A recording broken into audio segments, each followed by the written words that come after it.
This is RevTech Podcast, where we discuss everything from business processes to measurement and technical alignment. The RevTech mission focuses on effectively managing and optimizing the go-to-market strategy through methodologies, tools, and best practices. We discuss the success criteria and technical fit guides for decision-making and ensure solutions align with the business goals.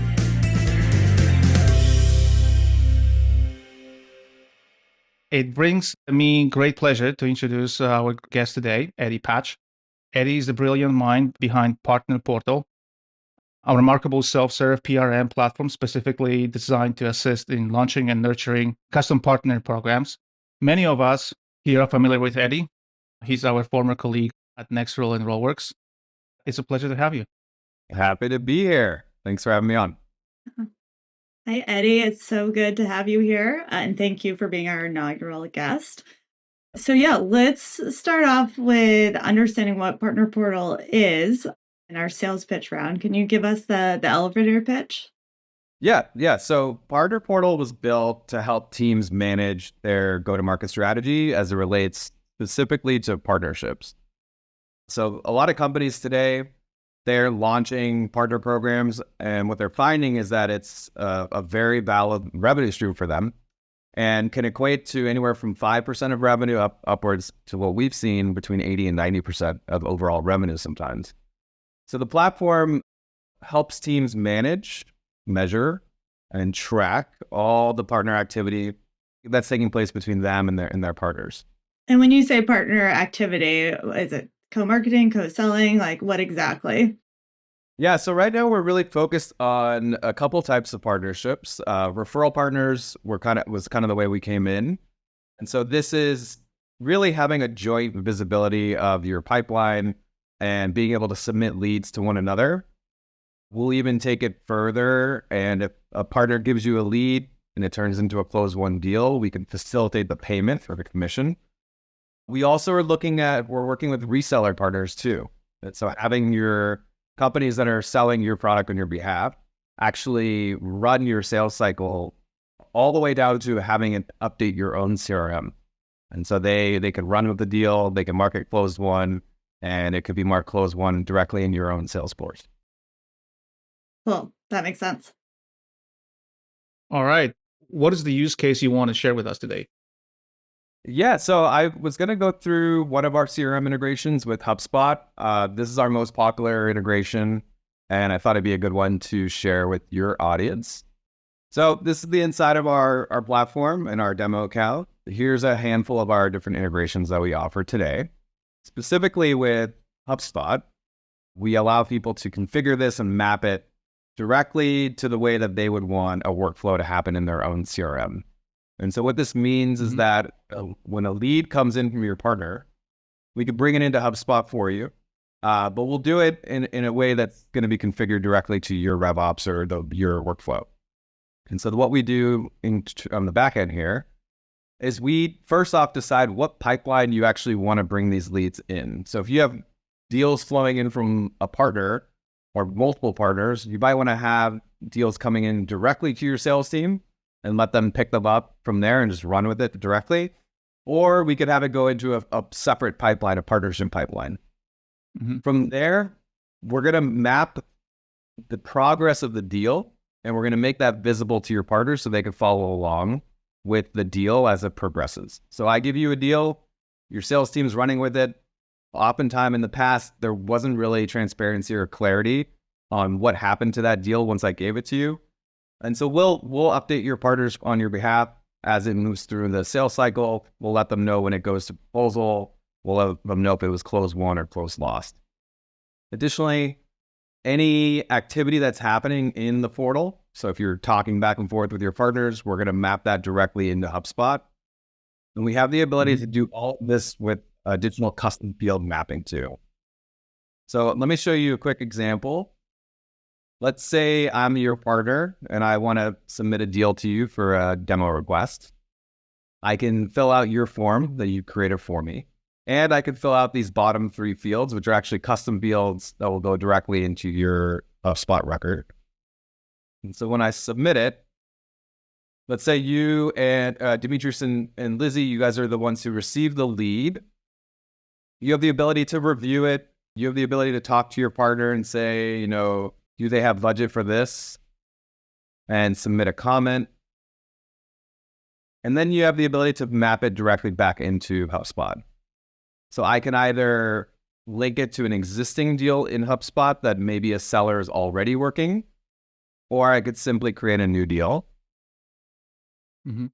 And what this does is now I'm taking the activity that's happening with a partner and kind of this like separate go-to-market strategy that's happening outside of sales, and I'm bringing it into the sales team.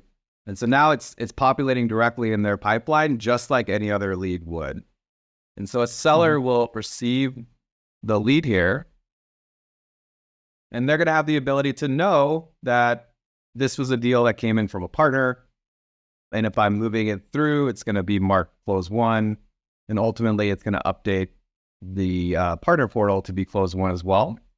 And so this is going to let your partners know that that deal you actually sent over, it was good. We're going to celebrate on it. And then actually in the portal, we'll even show your sellers the activity that's happening. So the seller that hops in, maybe they don't even know that it's being worked by a partner, or they just kind of want to keep visibility. They're going to see the congrats here directly from Partner Portal. So yeah, it's a great way to align both sales and partnerships in the entire go-to-market team.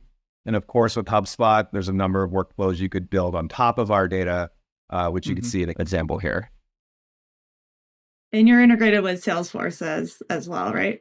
Yeah. So that's one of our integrations too. We're actually rolling out 3 more CRM integrations: Pipedrive, Dynamics, and Zoho. So that's a big launch for us because our core audience has both been HubSpot and Salesforce to date. And then we just launched our Zapier integration, which now is bringing things from anywhere. So here's an example of, you have a landing page on your marketing site using Typeform. Let's say a form is submitted. We'll create that lead directly for you in Partner Portal too. So that sounds cool. I mean, there's a lot of similar tools, and also a lot of integrations with the CRM, right? Everyone is trying to get into the CRM in general, providing the extra data points. So what would you call out as benefits for your buyer, right? What do you think is a value for them buying your solution? Yeah, so a lot of times so we didn't invent this category. It's called the partner relationship management category, or channel management. The benefit of our platform and our solution today versus anyone else, relative to a lot of these other companies that were existed prior, we would be considered more of the modern version. So Partner Portal is the only self-serve option. It's the only one you could hop in and just connect your integrations. You could fully customize your portal and have everything launched in the same day. And what we found was, in our research prior to launching, this type of portal would take months to actually onboard and launch and customize. Not to mention, Partner Portal is about 1/4 of the cost on average between other platforms. So it's definitely a worth checking out, especially for teams that are kind of just getting started with partnerships, or they've had a bad experience with other platforms in the past. Yeah, and it sounds like it doesn't rely on your operations team in-house to do a lot of the work, which is often one of the bigger hurdles for partnerships teams. Yeah, that's the big one. People they ask me all the time, like, do we need our Salesforce admin on this? Do we need to hire a dev? Because that's what they learned in the past and what they've had to do. A lot of times too, partnership teams, their budget can be limited too. And so you need the flexibility and being able to be dynamic to launch your own platforms and do it pretty seamlessly without having to like involve a ton of resources internally. Yeah, that is always a pain, no matter where you are, what are you doing. It's always more tools, and they need to be managed and maintained. So definitely a value here as well. For So sure. of course, I'm a metric guy. So what are kind of the success metrics that the buyers should follow implementing your tool and solution? What do you think is valuable to them to measure? Yeah, I think prior to even measuring our data, there's insights to consider even before you decide to launch a partner program. For one, sales cycles in general have been shown to be 40% faster when a partner is involved. They're also 19% more likely to close when a partner is involved. And so for those that are on the fence that are thinking about launching a partner program, those are some of the metrics that often will aid and help people consider even in launching it. Second, we tend to look at our progression of metrics in a few ways. So people look at just standing up the portal as a way to formalize this partner program, a way to offer credibility, to entice and intrigue and court new partners on when you're just getting started. So being able to hop on with a partner manager and saying, look, this is how we partner. This is our portal. Really formalizing it is going to increase your likelihood of securing strong partners. The metrics that people start to look at, we actually have a metrics dashboard we launched, and it's in our platform. Those are things like understanding what's the growth of the program over month or quarter over quarter. So how many new partners have we added? How many new leads are being submitted through on a per partner basis? So the average number of leads that you're receiving from a partner. This is a great way to signify engagement with your partners. And then we start to look at pure revenue. So of the leads that were sourced from our partners, how many of those ended up being closed won? What percentage of our overall revenue is now being driven by either a partner sourced lead or a partner influenced lead?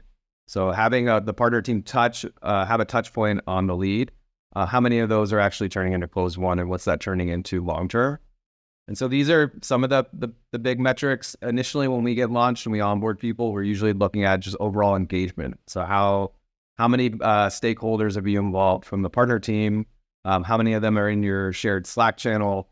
How often are you communicating with them? So it's a lot of like the building blocks initially for metrics. Partner. Oh, sorry. Go ahead, Demetrius. No, go ahead. Partner source and partner influence revenue is really hard to track when you don't have any type of PRM platform. So these are like the key metrics for the partnerships teams to understand, but really for the overall business, right? Because as you're making investment decisions, you think, oh, our sales team is doing really well, or leads are coming in from our marketing team, and partner source and influence oft isn't tracked. So if you're not tracking that, you can't know, oh, we should keep investing in partnerships and in this team and what we're doing here. So that's great to be able to have that easily funnel into Salesforce or HubSpot or whatever CRM. Yeah, what we were finding is that a lot of partner managers were basically creating like their own reporting to find out partner influence and the attribution. And so people are using things like Airtable, Tableau, and then like putting it into like a Salesforce dashboard. And there's just a lot of different parts. And so that we found that was a really good opportunity for us to actually build the first like partner-centric analytics dashboard. We're finding our customers would use it in their QBRs. They use it in their sales kickoff where they'll take some screenshots. Yep. They'll include that. Our next metrics update is going to include forecasting for those resellers that I mentioned. So if you have like 5 companies that are just selling your product for you, it's hard to get visibility on how much money is potentially coming in. And so now we're allowing your partners to provide that forecast. So you could hop in and say, oh, our partners are actually forecasting 1.2 million for next quarter. So it's almost like this like secondary sales team that could also live in your sales force. That's awesome. That's always a very unattainable number. Yeah, and I think the metric that is hard to really capture here, but important, is like the time saved, right? Because it's no longer emailing back and forth to figure the stuff out, or going through Google Forms to figure out and then go and submit that lead into Salesforce or whatever it may be. So that's a big part of this as well. Yeah, there's a lot of lost leads that kind of like fall through the cracks too, when you don't have a formal process where partner gave it to me, it never really made it to the right seller, and then never actually got work. It's actually a really high percentage. So yeah, not just the time in the upfront, but also the time to go and figure out the attribution on the back. Yeah, the reporting, and it's always a problem. And I think very often, you see that the partner reporting or analytics is like a stepchild, of the kind of core direct sale, and that's not a good practice, because when you're spending money and you're partner program, you want to make sure that the money follows the money, right? That means that if you spend it here, you know what you're getting back. And, having the ability to see this and also nice structured way that, tidy data, connected format, I think it's extremely important, right? And I'm talking from perspective of someone who was dealing with that for some time and also couldn't do this in a very like effortless way, right? So having something in place that can do this for you is extremely helpful. So that gets me to another question I have. It's like, how do you see your tools really helping the go-to-market teams work together? Collaboration here is important. You mentioned about handing over deals between the reps and the kind of the partner manager. How do you see this, being facilitated through your platform? Yeah, I mean, you want it to be full. First off, for teams to be aligned and make it easy, it needs to be as automated as possible, so everybody has the right information and the right data at the right time. So a lot of the automation I showed with HubSpot, aligning it with the sales stage, being able to see the comments from your partners, like a lot of it is just having the data at your fingertips. So for us, when we just started pushing that data into HubSpot in terms of the comments and the activity. So that's the first step into really bringing in the broader teams across all go-to-market. So even if I'm an executive stakeholder and I'm trying to get involved in a late stage deal, I can hop into the opportunity in Salesforce and not just see our own internal activity and call recording from Gong and Chorus. Now I'm starting to see even the engagement that's happening with our partners. And that was just a big gap that people didn't have prior. So allowing the data to live in your own systems is a really big deal. CRMs, that's been kind of like table stakes for us. Now we're moving into more what we're going to be launching with a Slack bot. So anybody in Slack in that channel will have full visibility as well. So you won't even really need to log into Partner Portal or the CRM. You'll be able to see it directly in Slack if you need to. And you touched on this a little bit, but it's also kind of goes into how you're marketing the partner program, right? Like, this is our tool. This is how we work with partners. This is a benefit of that partner program as well. Yeah, that's a big thing for a lot of early stage companies. So companies that are like 50 employees or less, they basically are leaning into partners heavily. They're using these early partners to build their business and get those first customers, basically get to their like 25K MRR, 100K MRR, like very early. And so if you're getting on a call with somebody, you really need to show that you invested into your partner program, even if you don't have a full partner team. And so Partner Portal, Partner Fleet, let's say you have a directory and you want to showcase the partners, or Reveal Crossbeam for account mapping, you're demonstrating an investment long-term. So it's a great first step between you and your partner. I think that's a good segue into more of like, what is your go-to-market strategy? So what type of customers does your product fit best? And has your ideal customer profile changed at all? You're kind of mentioning like more and more companies are setting up partner programs earlier on. So has that changed over the last 4 years? Yeah, when we first launched, we basically we did everything that wasn't scalable just to get early customers. So we were taking calls or basically inbound leads from I remember we had a call with Square and we were tiny, but we didn't know where we fit on the spectrum of ICP. It's quickly we learned that we do have a sweet spot. It's really 50 employees to about 2,000. And that's been we've kept that pretty consistent for most of the business. That to us is a place where there's usually at least one person that's dedicated to partnerships, if not more. You don't have a sales team that's kind of moonlighting as partnerships. There's like a dedicated function. And then most of the customers within there have been B2B SaaS platforms. They're companies that basically any company that's going to market in partnerships is a part of their go-to-market strategy. And then, of course, with our integrations, we've been kind of siloed to HubSpot and Salesforce, which has been fine. The TAM for those two CRMs is massive, so it hasn't been hindering. But now, as we move into additional CRMs and Zapier, I'm assuming our ICP is going to change a little bit. So it's going to be potentially people that aren't in that box, and maybe you start looking at other industries and verticals. But for the most part, that's really been. That makes sense. And how are you selling? Are you selling with product-led growth, partner-led growth, marketing, sales? What does that mix look like for you guys? Yeah, so in the last 4 years, we actually didn't even have an outbound motion until recently. So all of our business was done with an inbound strategy. So we rank very well on our organic on Google. We also leveraged a lot of our early partners to get our early customers. So building an integration with Crossbeam and then building partnerships with companies like Crossbeam has been a big part of our own go-to-market, just being able to get us into the conversation.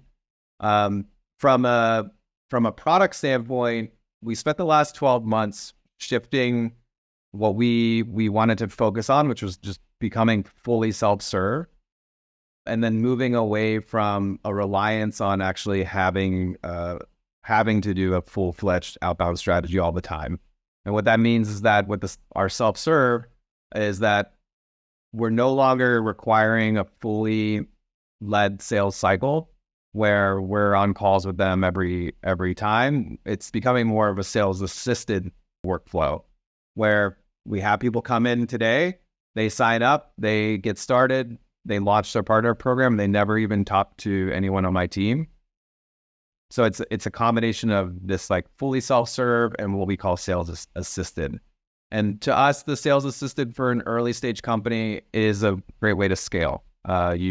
We didn't have to go and hire 5 AEs. It gives us the ability to touch and work on a number of different companies simultaneously without investing as much on the need for employees.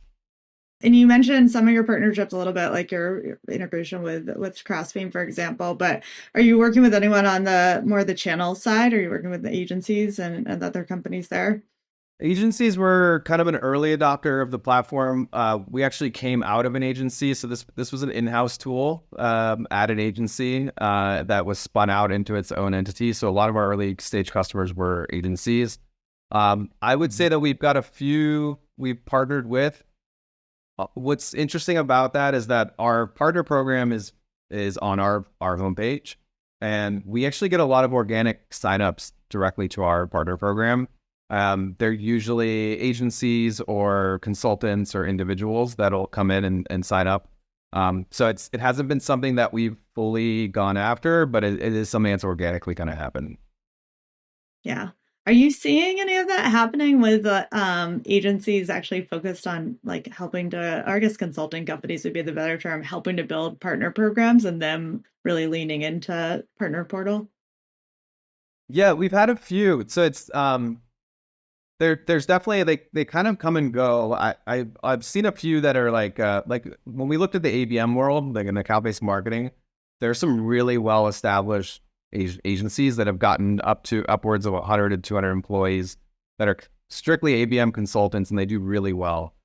In the partnership world, you only really see that at the very top on the enterprise channel level. We're starting to see consultant firms pop up for more like the ICP we're in, 50 to 2,000 employees. And so I think we're just starting to see the beginning of those agencies form. I get a lot of inquiries of people that they want to get a demo so that they can share with their clients. But I would say it's not yet established in this particular sector. Yeah. I have a quick question on the go-to-market strategy. How did the whole situation in 23 really change your strategy? Is this a necessity, or you really figured out that, okay, actually that is an easier way to get, my costs under control and also make sure that, I still retain my ability to conduct this sales process, right? The PLG is this new thing that people trying to figure out.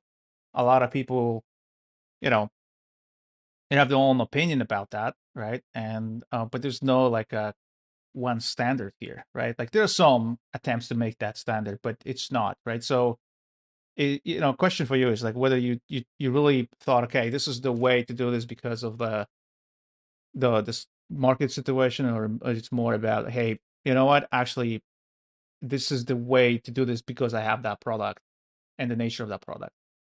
No, I think if I were to launch a new company today, I would still be 100% PLG. I think it's the future software. I think it's the future of business. And so if you look at the companies, the software companies that trade on the NASDAQ today or on that trades publicly, the ones that have launched a PLG motion and the ones that have really leaned into that, where it makes up a big part of the way that they attract customers, those companies are worth 30% more than a non-PLG software company.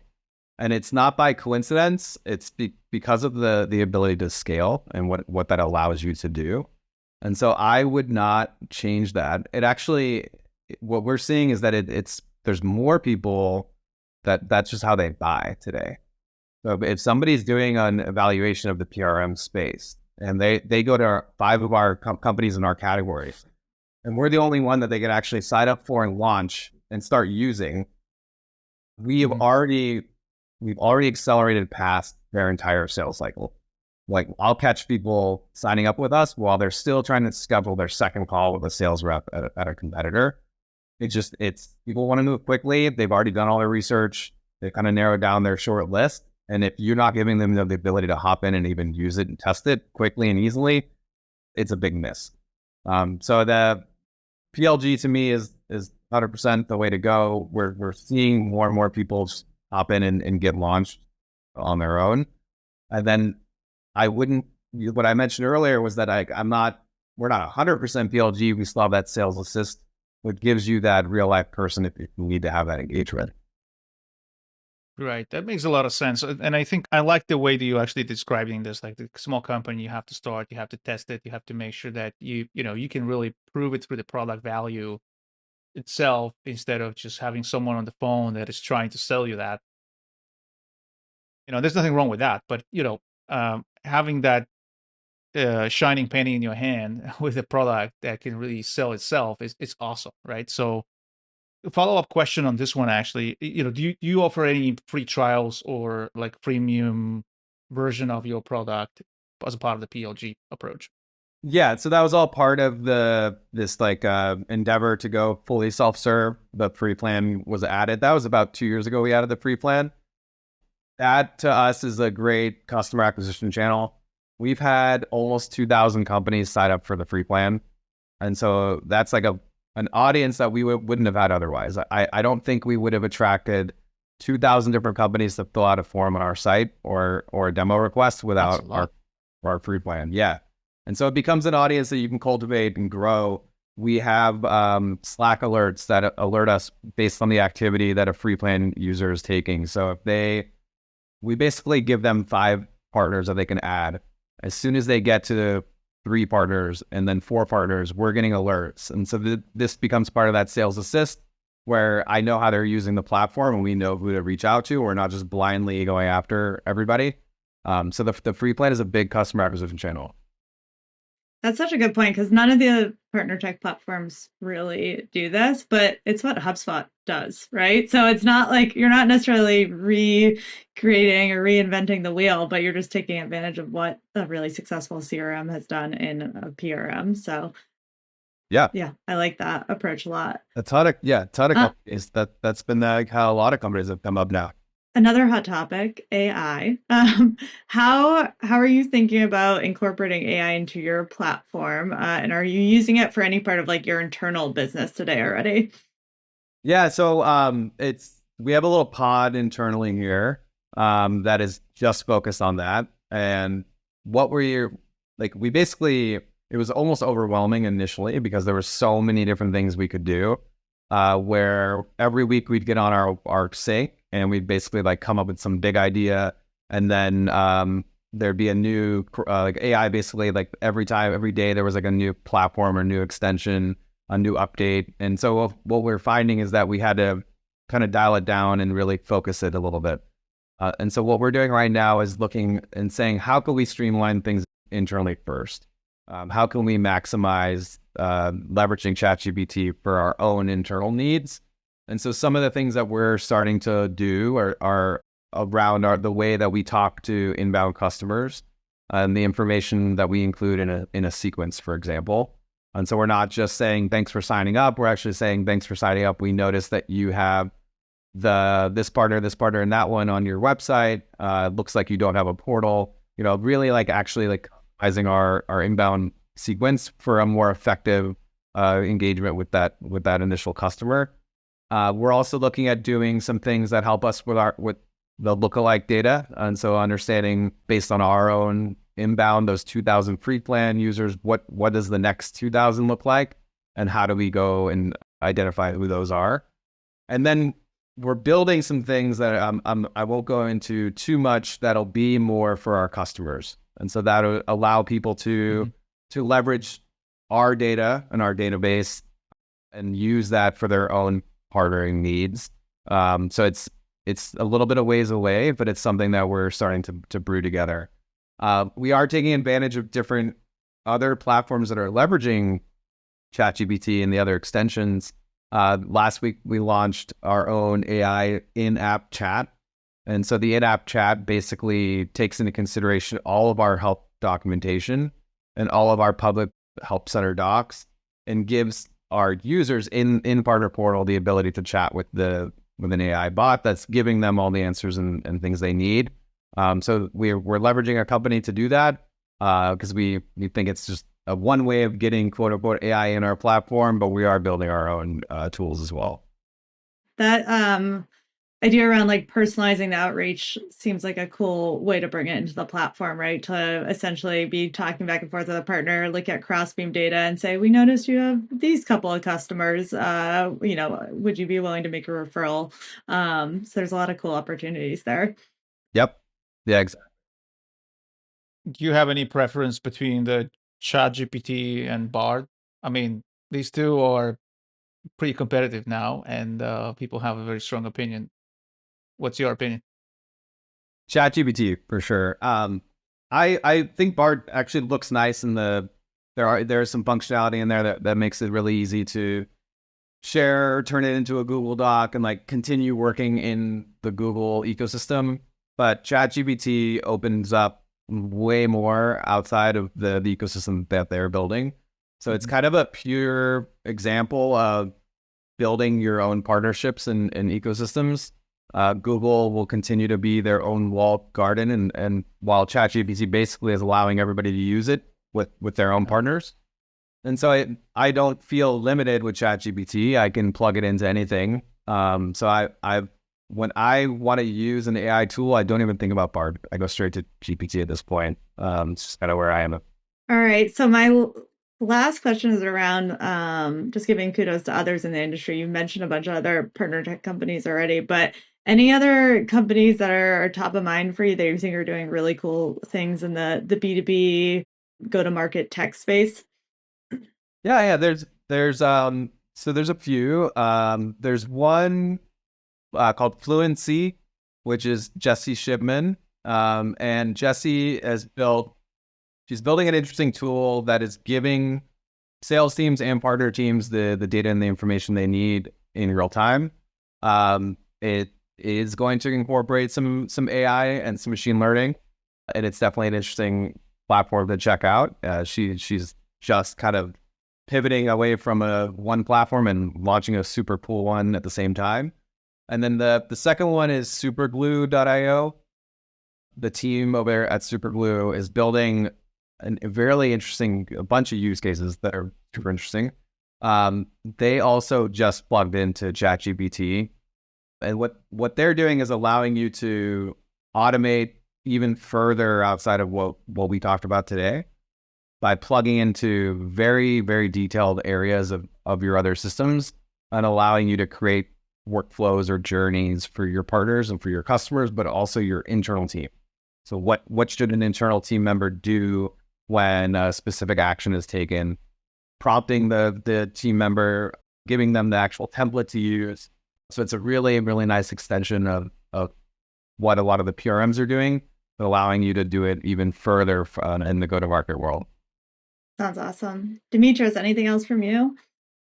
No. I think this is a great overview, and I really appreciate we had this conversation. And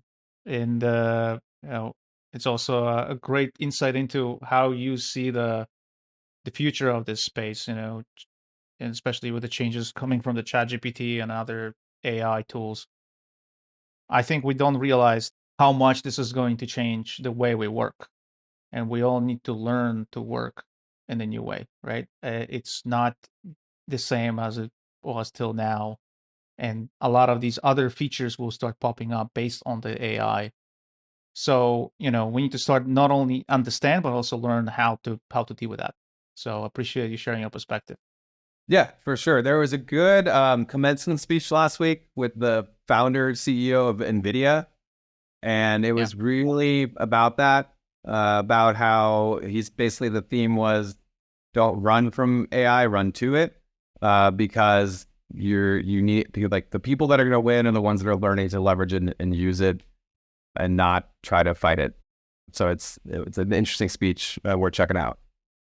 Yeah, it's such an interesting time because there's this real push for efficiency with everything that's happened in the macroeconomic environment and efficient growth. And a lot of ways you can gain efficiency is automating processes, right? And I think ChatGPT helps do a lot of that work for us. So it's kind of the perfect timing for us to be starting to learn how to take advantage of this stuff. So Oh yeah. Yeah, I think there's also more space for new technologies, emerging technologies to come on the market. And I think the market is trying to figure out what is the next big thing. And so the AI is just the perfect way to fill that gap and focus on, because it's has such a prevalent impact on almost every aspect of our work environment. So Yeah. it's just the way we're going to operate, and no matter what we think and whether we like it or not, it's coming.